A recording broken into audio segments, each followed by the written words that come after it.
Yes बेटे, हमारा second chapter है पीपल एज रिसोर्स, संसाधन के रूप में लोग। मैंने आपको फर्स्ट चैप्टर में भी बताया था कि पीपल जो होते हैं वो भी एक तरह से रिसोर्स होते हैं, ह्यूमन रिसोर्स हमने किया था ना प्रोडक्शन के लिए, जो उसका फोर्थ हमने इसका फैक्टर किया था।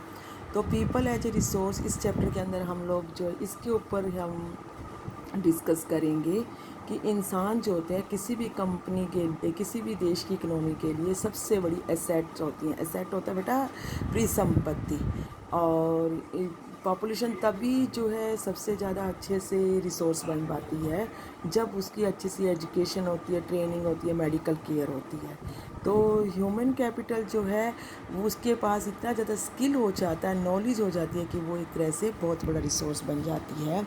कोई भी देश के जो वर्किंग पीपल होते हैं, काम करने वाले लोग होते हैं बेटा, वो किसी भी देश को बहुत अच्छे से चला सकते हैं। आप समझ सकते हो ना बेटा, अगर हम पढ़े लिखे होंगे तो हम खुद से अपनी जॉब ढूंढेंगे, हम लोग औरों के लिए भी हेल्प करेंगे, अच्छी सैलरी होगी, हम अपनी फैमिली की देखभाल करेंगे। और अगर हमारे पास काम नहीं होगा तो हम क्या होएगा, हम दूसरों के ऊपर बोझ बन जाएंगे।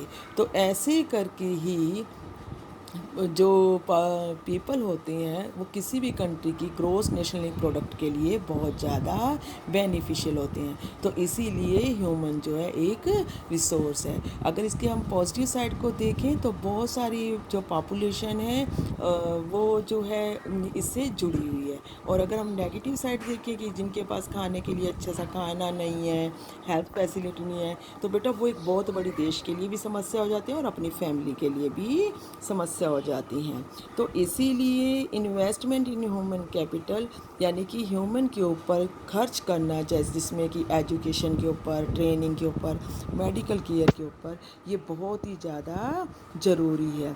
इसके ऊपर खर्च करने से हमें लोगों को क्या मिलता है, फिज़िकल कैपिटल भी मिलती है। आप समझते हो ना, आपके मम्मी पापा आपको किस लिए पढ़ा रही हैं, इसीलिए पढ़ा रही हैं कि ताकि आप इन फ्यूचर बहुत अच्छे इंसान बनो, ऊंची जॉब पाओ, और उसके साथ साथ जो है अच्छे से जो है हेल्दी रह पाओगे, तो अच्छे से जो तुम लोग सारे काम भी कर पाओगे। India's green revolution is a dramatic example of how the input of greater knowledge in the form of improve production technology can definitely increase the productivity of secret land resources.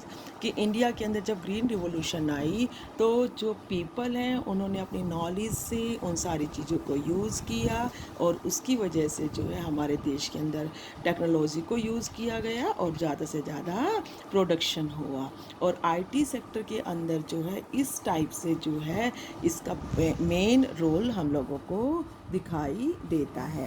तो not only do more educated and the healthier people gain through higher income, कि केवल educated और healthy people ही ज़्यादा जो income प्राप्त करती हैं, लेकिन वो सोसाइटी के लिए इनडायरेक्ट वे में जो है बहुत बड़ी एसेट बन जाते हैं। वो ना केवल अपना ध्यान देती हैं बल्कि औरों का भी ध्यान देते हैं।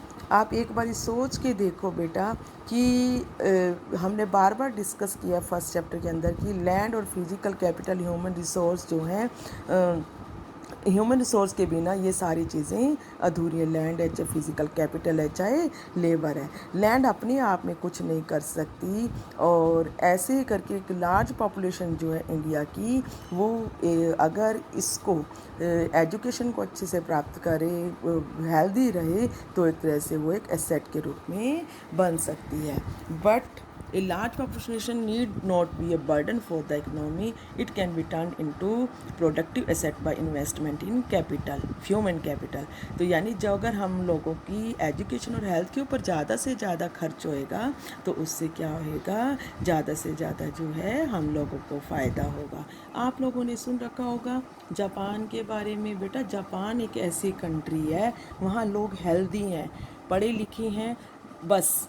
और वहाँ पर बेटा वहाँ का कोई अनाज नहीं खुद से पैदा होता, वहाँ पे कुछ भी ऐसे रॉ मटेरियल नहीं मिलता। वहाँ पर एजुकेशन के थ्रू अपने लोगों ने जो है स्किल से और इंटेलिजेंसी से जो है सब चीज़ों को यूज़फुल बनाया है। तो यहाँ पर एक छोटी सी स्टोरी बताती हूँ मैं आप लोगों को, स्टोरी ऑफ सकल। सकल और विलास बेटा दो दोस्त हैं।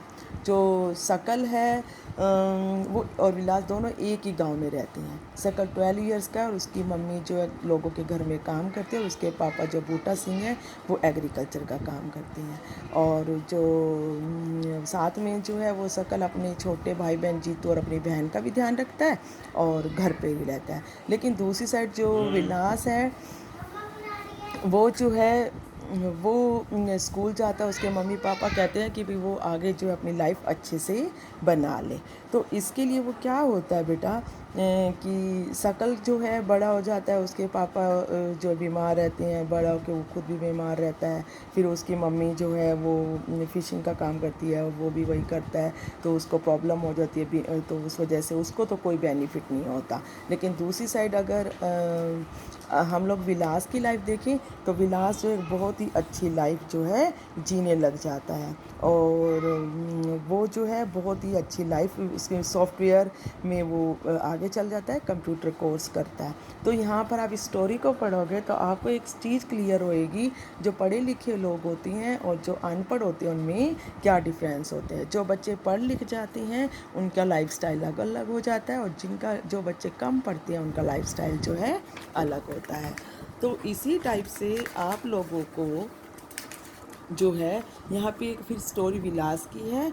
तो ये दोनों की स्टोरी यहाँ पे आप लोगों को शकल और विलास दोनों की जो मैं स्टोरी आप लोगों को बता रही हूँ, तो इसी से जो है आप लोगों को पता चल जाएगा कि शकल और विलास जो है कैसे करके करते हैं। और जो कि शकल एक अच्छी सी लाइफ जीता है और जो विलास है वो जो है बिल्कुल ही उसके पापा जो फिशरमैन का काम करते हैं उनकी लाइफ जो एक अलग बिल्कुल ही अलग होती है। तो हम लोगों ने इसमें क्या समझा, इन दोनों स्टोरी में हमने देखा कि शकल स्कूल गया, विलास स्कूल नहीं गया। शकल फिजिकली स्ट्रॉन्ग है, विलास फिजिकली स्ट्रॉन्ग नहीं है। शकल को जो है